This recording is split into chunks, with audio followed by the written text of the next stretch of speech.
মুখে মুখে আমরা মানবিক মর্যাদা, ন্যায় বিচার এবং সুন্দর সমাজ প্রতিষ্ঠার কথা বললেও এবং রাজনৈতিক শিষ্টাচারের কথা বললেও মূলত আমরা খুব স্পষ্টভাবে ক্লাসলেস, বিয়াদব এবং মাদাচ্চোদ টাইপের লোকগুলোকে খুব বেশি পছন্দ করি।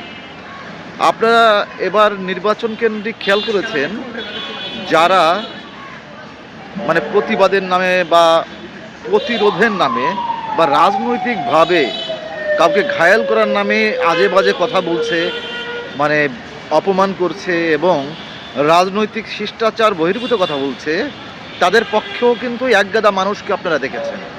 সেই মানুষগুলো আসলে এই সংগ্রামের অংশ বা বিগত দিনে ফ্যাসিস্টের বিরুদ্ধেই অবস্থান করেছে, কিন্তু বোঝাপড়ার জায়গায় খুবই দুর্বল।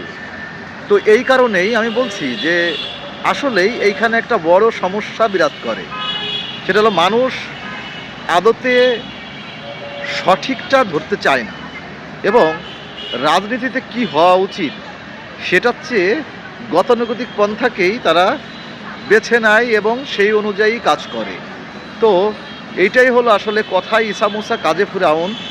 তারা কথা বা লেখার পাতায় যা থাকে বা যৌক্তিক বিষয়গুলো যা থাকে সেটার বাইরে গিয়ে ভাবতে চায়। তো এইটাই হলো ঘটনা। এইটার পরিবর্তন আসলে কীভাবে হবে? যদি এইসবের পরিবর্তন না হয় তাহলে সুন্দর পরিবেশ, রাজনৈতিক পরিবেশ তৈরি সম্ভব নয়।